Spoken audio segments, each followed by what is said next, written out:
How do we make sense of suffering? This is one of the most important subjects we can cover as Christians because here's the deal. Much as we might like it not to be the case, we all suffer at some level. It's not that some Christians suffer and then other Christians don't live in the suffering box. They somehow get a pass.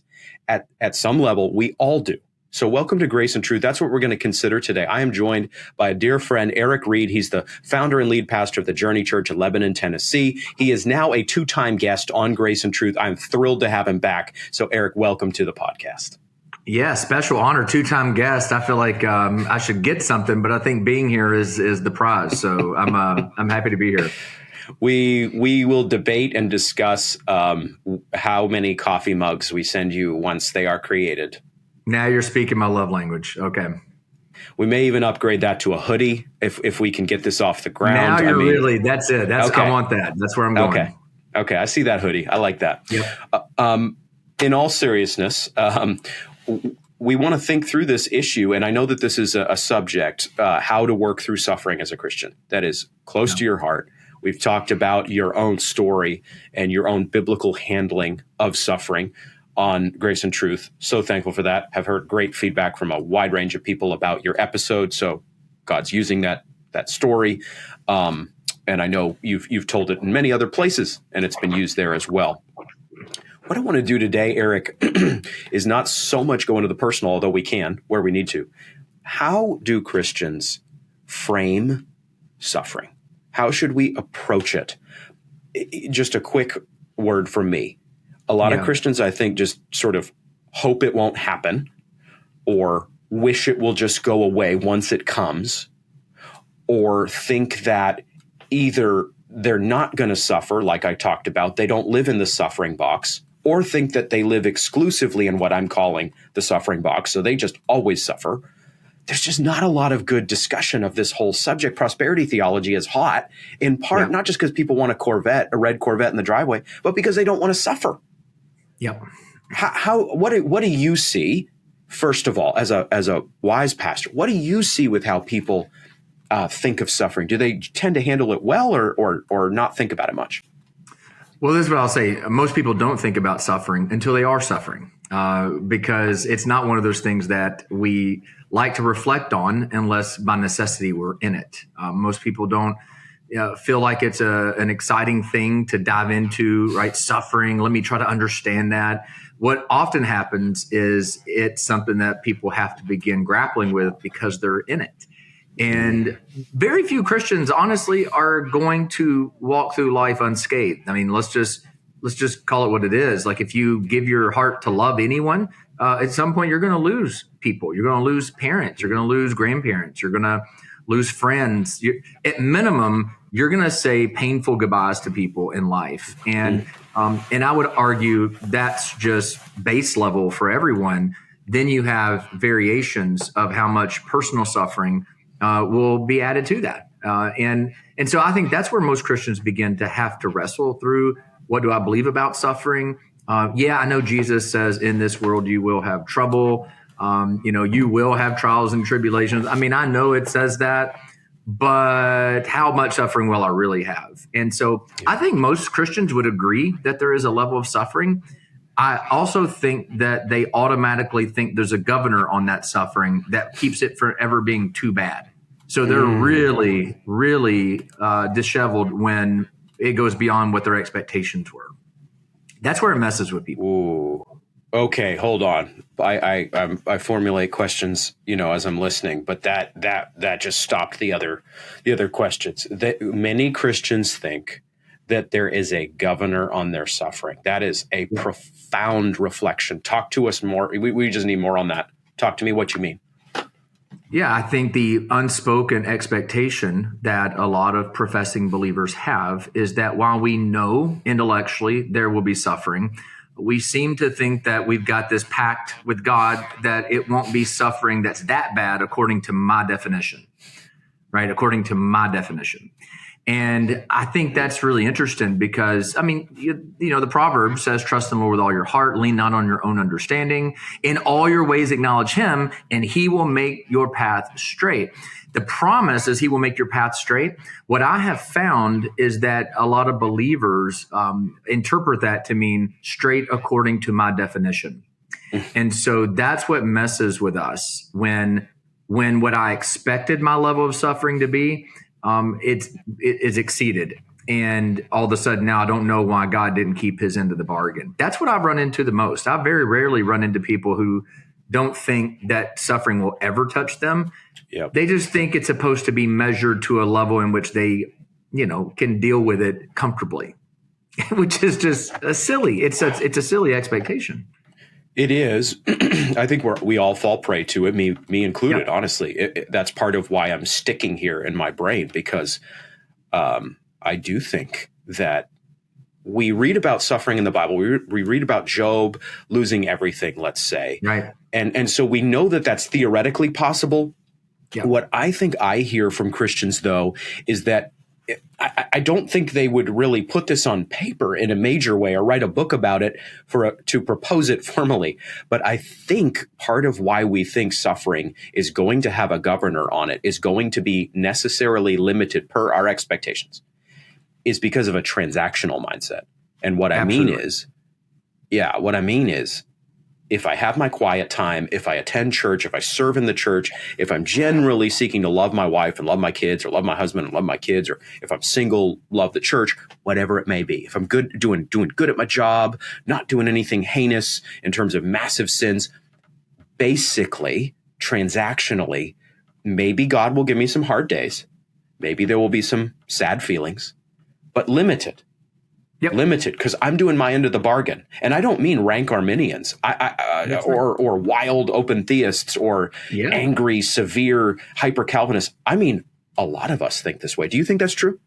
I absolutely do. I believe that most people think that while they will suffer, it won't be that bad. Because, again, like you said, I'm striving for holiness. I'm that happens to other people, right? The calamity, the major things, those are for those who aren't like me, seeking with all my heart to please God. And imperfectly, they're not putting me up there on pedestals and, bowing before my presence. But, generally speaking, I'm trying to be a good husband. I'm trying to be a good worker, an employer. And if we check those boxes, we somehow think that God's end of the bargain is my suffering won't be that bad.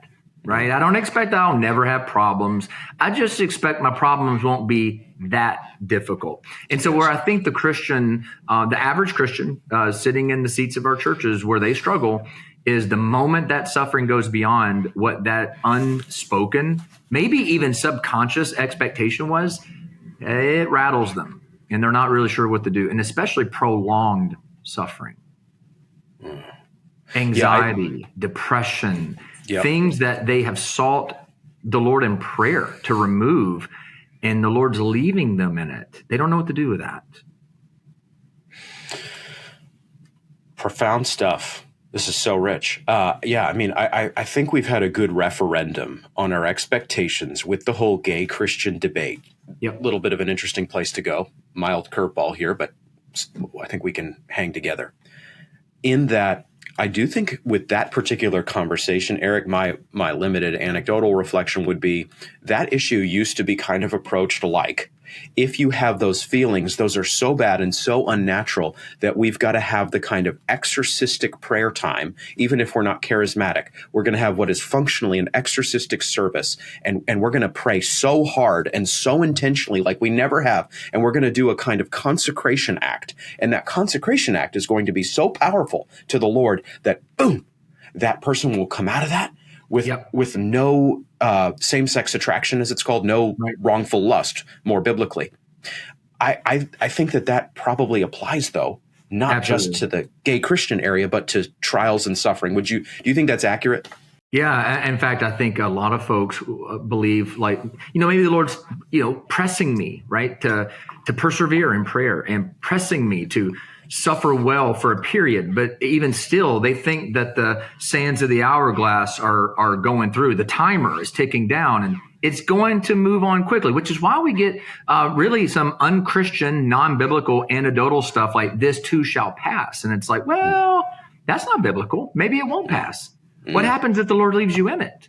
I mean, he told Paul that, right? Paul goes through just unbelievable suffering. You look in I think it's 2 Corinthians 11, just the list of things that Paul suffers, shipwrecked and nearly stoned to death and beaten with rods and receives the 40 lashes minus one 5 times. Like, he just goes through this unbelievable list of trial and suffering and pain and rejection. And he says, on top of all that, my burden for the church. And nowhere in any of that do we ever hear or see Paul asking the Lord to spare him from any of that? In fact, he keeps running back into the things that are bringing those sufferings.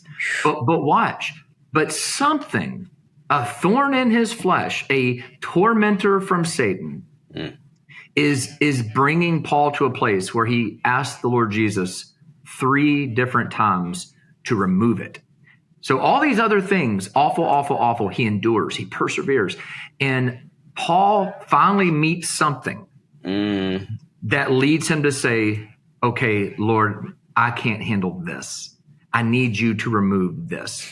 And I think our little Christian minds, especially our little American 21st century Christian minds, think to ourselves, well, of all the prayers that the Lord should answer, it would be from Paul, who's never complained, who's suffered much. If he's asking for reprieve, surely the Lord Jesus would say, no, you got it, buddy. I got you. But that's not what we read. In 2 Corinthians 12:9, the response is, my grace is sufficient for you. And that wrecks us. Like, we don't know what to do with that. For Jesus to look at us lovingly and say, I'm going to be enough for you. And that's going to have to be enough for you. And Paul's response is that it's enough, right? He says, then, may my weakness abound so that your power may be, seen and felt to me. I mean, that's not how we respond. We would say, how could the Lord leave me here? Where is God? And instead, Jesus is going, hey, I'm not going to remove you from it, but I am going to sustain you through it. And we don't know what to do with that. Bro, that's, wow. But that transaction, right? Our transactional thinking believes that Jesus should have responded differently in 2 Corinthians 12:9. And what we get is a biblical understanding of how to handle suffering versus our conceptions of how suffering functions today, right? Because I think here's the thing we got to realize, and this is what Paul understood. If we have non-Calvinistic friends listening to this who like to say that God merely permits suffering rather than plans suffering, I would say either way, the Lord is willing that it happens. Whether he planned it or he's permitting it, for it to happen, it is the Lord's doing. It is the Lord's will. And what we have to recognize then is that if the Lord has the power to say yes or no, to remove it as the thorn in the flesh, he had the power to remove, and yet it persists, and yet it remains, then what we should understand is that the Lord has purposes for it, that it's not senseless suffering. There's purpose in it. And I think that's a better way for Christians to begin to think about our suffering, rather than if God has the power, then therefore he must remove me from it. It's no, if God has the power and he still is permitting or has planned for this trial, then he must be doing something in it, even if I don't see it. That's how we ought to be teaching believers to think about suffering. Yeah, I could not agree more. And I think that shows us all of this that you're pointing us to, Jesus being enough, points us to see, not in a kind of miserable, self-hating way, but to see that we really are, as believers, I'm talking about Christians now, not false professors. We really do, we really are tempted to embrace a Jesus plus worldly stuff mentality. And I don't just mean possessions, but just worldly experiences, worldly blessings, worldly seasons. We think, yes, I love Jesus. Yes, Jesus is terrific. He's a vital part of my life. but here's all this stuff that I really also love. And I'm not advocating, I don't think you would advocate, that you can't own a shirt, you can't own a house, you can't enjoy a football game, you can't like chocolate milkshake. We're not saying that. We're not preaching extreme asceticism here, but we are talking in terms of allegiance and lordship and spiritual focus. Who is your Lord and Master? Who is your joy ultimately? And I think we see in these kind of conversations how tempted we all are to have a Jesus plus stuff framework. Well, and that plus is often comfort, right? We idolize comfort. We want the Lord, to, if anything, make sure that we're not uncomfortable. And the reality is what suffering does. One of the wonderful byproducts of going through trials and suffering, I say wonderful because it is ultimately, is the Lord teaches us to depend on him. We are stripped of illusions of control. We are stripped of illusions that we are navigating the world, as the captain of the ship. Suffering brings you to the end of yourself. And what you have to do is learn to depend upon God. You are learning to live on grace because you come to the end of your strength. You come to the end of your wisdom. You come to the end of your ability to know what is happening and why the Lord's doing anything. And you have to simply humbly submit. And that's good for us to do. That is a virtue. That is a characteristic of godliness, that we humbly submit to the Lord. And suffering is one of the ways that forces us to either do that or we move into despair and we rebel against God. Because again, we put him on the witness stand to say, you did not meet my expectations. And that's the dilemma, right? It's either humble submission or prideful rebellion to become the accuser of God.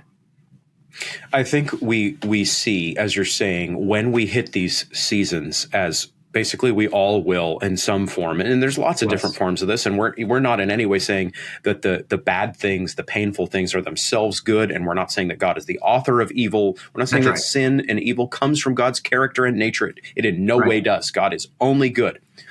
But we are saying that that God brings serious challenges into our lives. We are saying that God uses sin and trial and suffering in our lives. And I think that when those moments strike, we see just how major our expectations are that God will smooth things out and free us from the trial. You have talked on the previous episode of this podcast that you were on about how your son Caleb's suffering. You thought it would be maybe for a time, but then end. How could you remind us, please, before Caleb died tragically, how long was that period of suffering overall? So for 13 years, his first 2 years was higher level of suffering. He wasn't self-aware of it because he was a baby, but we were, it was touch and go at all points with whether or not he would make it to get a kidney transplant. So it was the dialysis and hospital trips. And then once he got the transplant from 2 to 13 years old, it was living in we got to keep him healthy. Hey, we're dealing with side effect issues. He's got to have surgeries on this, that, or the other. And it was teaching us every time we'd have to go to surgery, every time we'd be waiting for doctor's reports or blood reports, and he's getting sick, we're going in for antibiotics. We were just learning to say, okay, Lord, we're trusting you, right? We're trusting you with this. We're got to lean on you for this. We don't control what's happening. And it was in all of that forming us, forming him, as we're even trying to understand biblically, hey, are we thinking right about this, right? Or how do we respond to things like this? And then all of it was tested all over again when he was 13 and had the stroke. And for the last 2 years of his life, we were taking care of him completely. And, not only was he learning to trust God for a very different life than he had previously had, but now it's completely different for us again. And we're right back to the same boat of, will we trust the Lord with all of our heart and lean on our understanding? We have learned over the years, when we are in the trials, when we are in the heat of the furnace, that is where we can lean on that promise that God is with us, right? Emmanuel, God with us, is the one in the furnace. He's the one that is near. He is the one that Isaiah 41:10, right? Fear not, I am with you. Be not dismayed, for I am your God. I will strengthen you. I will help you. I will uphold you with my righteous right hand. The presence of God in the midst of suffering is the thing that we had to learn to lean on and depend on. And I hate to say this because it's not an enjoyment of the suffering, but there is a sweetness of the presence of God in our suffering that's different than when you're not in the trials as deeply. And I don't know how to parse that out, honestly. I just know that whether our antennas are raised higher or God is making his presence more tangible to us, I just remember in those days of fear and uncertainty and anxiousness and sadness that the Lord's presence was very, very real to us. And Jesus is my grace is sufficient promise to us rang true. What I learned in these seasons too, Owen, which I just think is so important for Christians to realize is, when Jesus says my grace is sufficient for you, it is a daily bread experience. It is not hey, what Jesus means by that is he's going to give you 6 months worth of grace in advance so that you can manage it all yourself. You can just ration out that grace and you can, it's great. It's not even grace to imagine suffering. It's not grace for making yourself able to logically, rationally be okay with pain if it comes. Because I think that's where a lot of people struggle. They look at maybe our story and they go, I just don't know how I'd make it. Yes. And I would say, yeah, we wouldn't have either if we'd have known everything. But that's not what God gives us. He doesn't give us grace to imagine potential suffering. Yes. He gives us grace in it. He gives us grace like daily bread.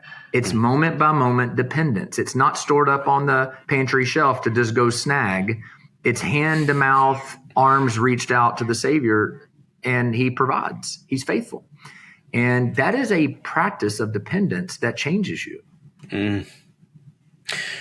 I think we like theoretical dependence, and I think we're all very convinced that we are extremely dependent on God, Erik. This is what I would say. I'm talking about genuine Christians once more. I'm not talking about false professors and blah, blah, blah.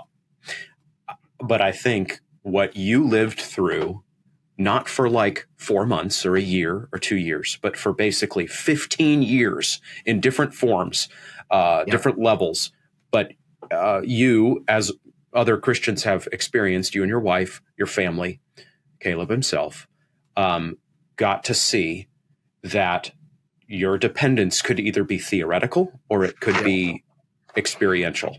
And I think a lot of us are tempted toward and even like and prefer a theoretical dependence where, Jesus is my savior. God is sovereign, all of that. But then when we are plunged into the pit, when we're with Joseph, so to speak, in 2 years in a prison where nothing happens other than sitting in a prison, there's no elevation. Other than being captive, there's no elevation.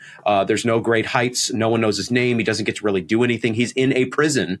When we get there, all of a sudden, it's a question of whether we're theoretically dependent or experientially dependent. You have gone through the deep trials, and that has drawn you closer to God. And I think God has brought you back, and God has you saying to the church, and I would encourage you to keep saying this to the church. I'm thankful you're on with me again.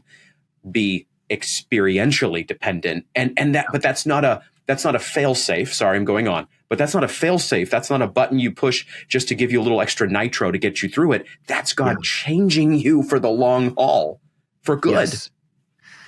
Well, and this is what's required. Honestly, what it does is suffering forces you. Let me say it this way. Suffering brings to the surface really quick what you actually believe about God.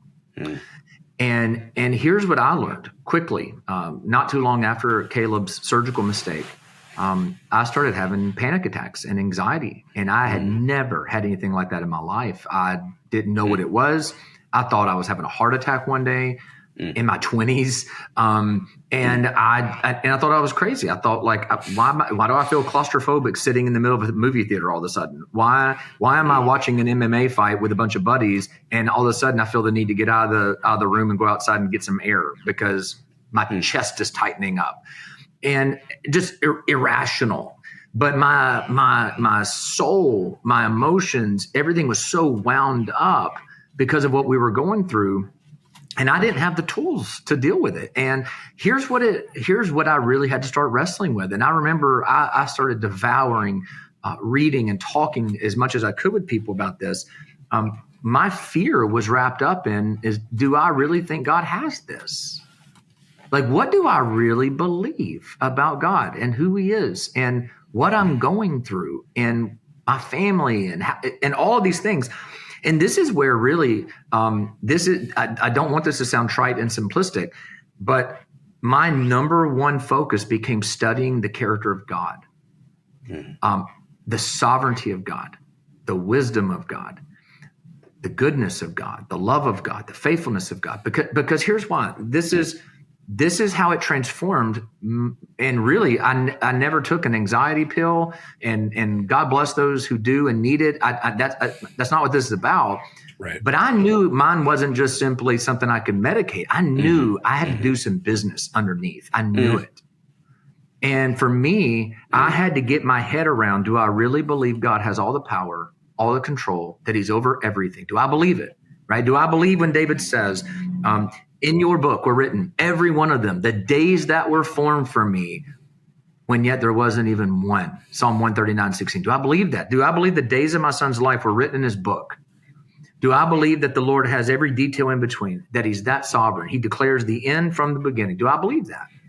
And do I believe that in addition to the power and the might to do it, do I believe the wisdom of God would mean that he knows what is best, what is good, what will bring flourishing, that he's not a sovereign who's foolish, and he's not a wise man without the power to execute, right? He is sovereign, he is wise. Oh, and he's good. That covers everything that he does. He loves me, so he's not indifferent to us. He's faithful, which means every promise he gives, he keeps. When you start pulling all of these together, because God is all of his attributes all of the time. When you start pulling these all together, you begin to get a different picture of your suffering. And you say, nothing has become us that is outside of God and what he wants and what he's doing. And now I may not see it, but this is why I'm called to trust him. This is why I'm called to humbly submit, even when I don't see, right? Jesus in the garden, not my will, but your will be done. I mean, Jesus said, if the cup can pass, like that's what I want. I want the cup to pass. I want my son to be healthy. I don't want him to get sick. I don't want to have this anxiety, but nevertheless, not my will, but your will be done. And trusting that if God's will being done means you're going to continue in this suffering, that this suffering may even advance further into things that are going to be beyond your ability to navigate on your own, then I'm going to trust his grace is sufficient, and I'm going to rely on him, and I'm going to submit to him rather than becoming his accuser.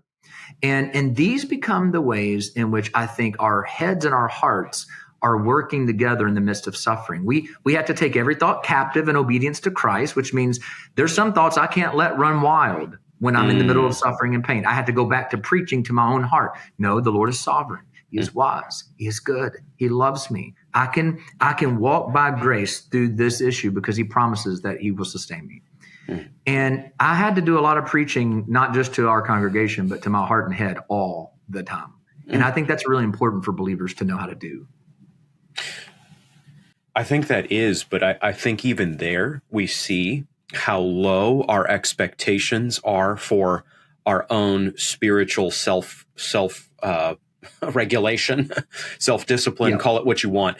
What I mean is we expect that, 5 quick words in the word, 5 quick minutes, in the little devotional that we're reading, and a quick tossed off prayer in the car on the way to work, or, with the kids around the breakfast table before homeschool or Christian school, or whatever it is. And maybe once in a while, a little stray thought, read a few tweets or something. And that's going to, we're good to go. And then, by the way, lots of entertainment and lots of internet and lots of social media and lots of texting and so, but we're good. And the reality is, actually, again, for genuine believers, some of your life you can get through with that diet. It's not a good diet. It's not prepping you well. Lots to say. Yep. But then you hit these seasons that you're talking about, and 4.5 minutes, barely focusing, it ain't going to do it. And one tossed off prayer, not going to do it.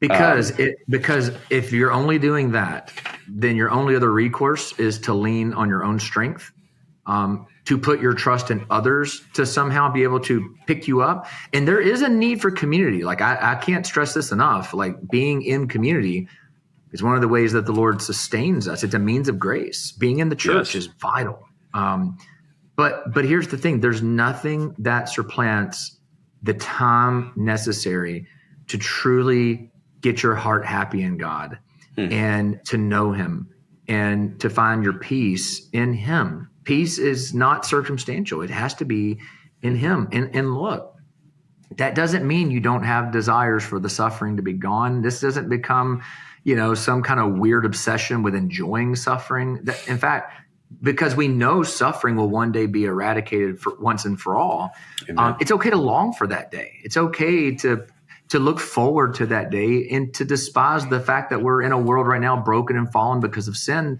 where suffering is a thing. But we trust the Lord's purposes in our suffering as well. And we don't suffer as those without hope, as Paul said, right? Mm-hmm. We are not those who despair. We are hopeful sufferers. And I think that's really important. Mm-hmm. I'll just say this too. And my youngest daughter at the time, well, let me back up. I got two things I want to say. I want to make sure I hit. Do it. There are some people who maybe listen to this and they go, I feel dumb now even talking about suffering because I haven't lost a son like Erik, or I haven't experienced XYZ like someone else I know. And I'll just say this. It's not healthy to compare your suffering to others as a way of saying, well, I guess mine's not really suffering. Because I'll just tell you whatever the cross you're bearing is, that's the cross the Lord is calling you to trust him with as you go through it. And minimizing what it is actually isn't the therapy you think it is. It's not going to remedy what you're dealing with. It is a Band-Aid trying to hold back a dam. And what will happen is if you dismiss your suffering when it's real to you, then you'll end up being engulfed in it. And so you've got to actually deal with it for what it is. It's okay to say, boy, I don't know how they're going through what they're going through, but trust God for the grace of what you're staring down and what you're facing. Because the truth is I can look at other people who have gone through things and say, I just don't know if we can make it through that, and you might look at me and say, what are you talking about? You've made it through things that I don't, and it just doesn't work that way. You see what I'm saying? Like what you're dealing with is what the Lord's putting in your hands to trust him with. I think Elizabeth Elliot used to say that, right? That the way you handle suffering is you open your hands and you say thank you to whatever God puts in it. And you find a way to consecrate it to him. Yes. And you don't control what he puts in your hands. Your job is to say thank you and steward it. And so I think playing the suffering comparison game is not a healthy thing. It's hard to do this interview because I'm just listening to you and feeding off of what you're saying. We got to wrap this in a minute, but I think as a kind of closing application, seeing as we're both Bible teachers and preachers, so we think applicationally, we can't help it. One thought that I've had as I've been listening to you and blessed by your words here is ramp up your spiritual intake, but don't do that. Quick caveats before I turn it over to you for a final word. Don't do that transactionally. Don't think if you triple your Bible reading time and your prayer time and your church service time, whatever it is, then that means that, oh, God had a wave of suffering coming at you, but now it's been halved. God had 6 months of pain, and now it's going to actually be a week because you did what you were supposed to do, good Christian. No, it may actually be the case that you ramp up Bible intake and good devotional reading and theology and church service and faithful membership, and your suffering increases. Don't think transactionally. But Erik, do you think this is accurate? Ramp up to get ready, ramp up above even that to experience God, to enjoy God. Sound? That's right. To know him, right? I mean, Paul says, from the tribe of Benjamin, the Pharisee of Pharisees, he's got an accolades list longer than everyone. That's what he says. He's like, if you want to compare resumes, I'll smash you. That's what he says. But all these things I count as loss for the surpassing worth. There's something that has a worth that surpasses all those other qualifiers. And this is what he says, knowing Christ Jesus, my Lord. And I think that's the goal. The goal is to know Christ. It's to know the Lord. We want to, with unveiled faces, behold the glory of the Lord. And this is how from one degree of glory to the next, we are changed and transformed. I would say if you want to be more equipped to suffer well, then behold the face of God as often as you can, because that's what changes you. It doesn't change you to make suffering not painful. That's silly. It changes you to make suffering something that you trust God with. I trust you with my suffering. I trust you with my pain.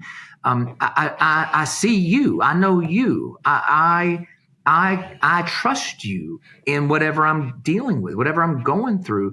And so I think beholding the face of God and being transformed is what prepares us for suffering. The goal is not be prepared for suffering. The goal is knowing God. The fruit is I'm prepared for suffering. That's it. That's it. Excellent. Wow. Okay.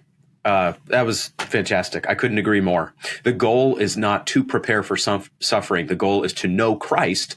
And in knowing Christ, we are prepared for suffering. Yes. That's it. Yes.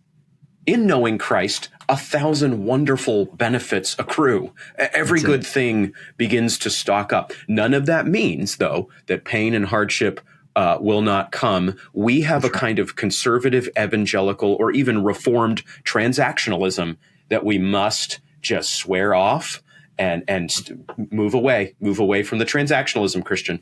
And the way to do that is not just to say, bad Christian, you're terrible, your sin is awful, our sin is awful. The best way to vanquish that thinking, as we conclude, is to treasure Christ.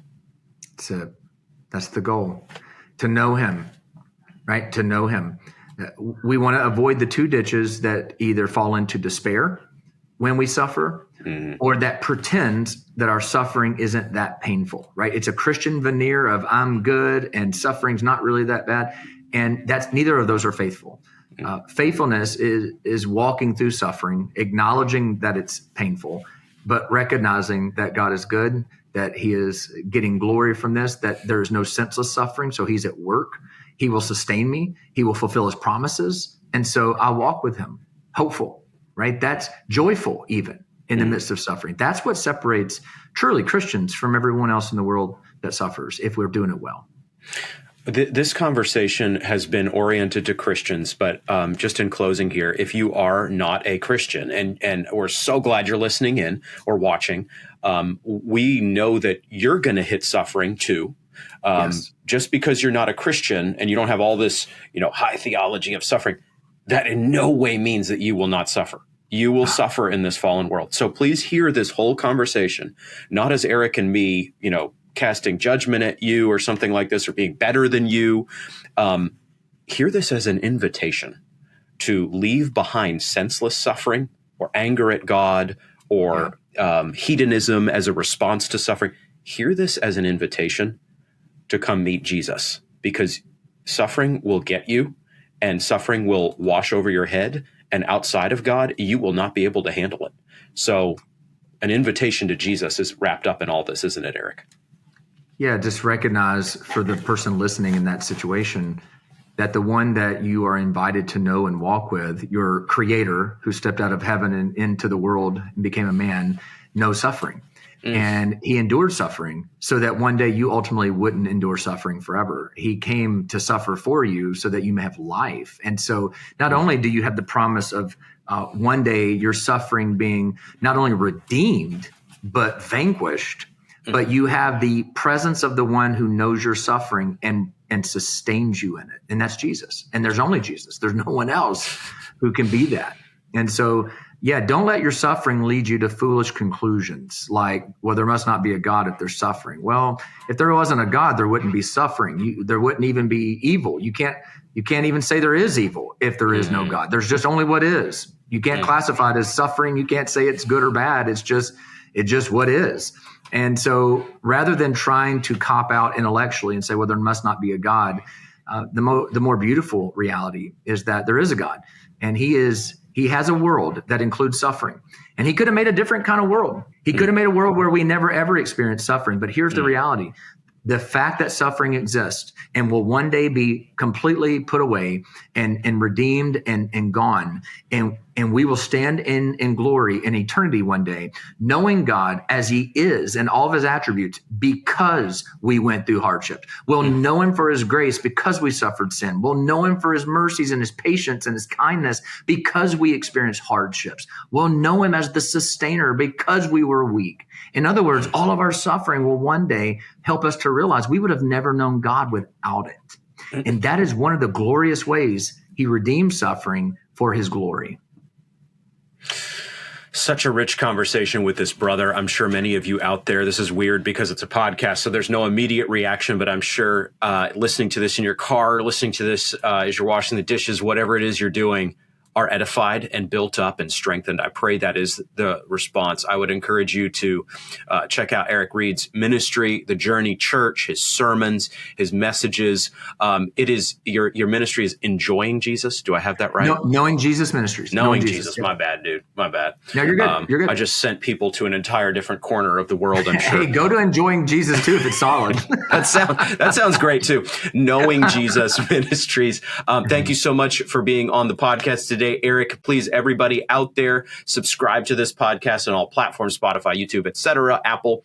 Like the podcast, download it. Just download, set the computer to auto download. That's a blessing to us.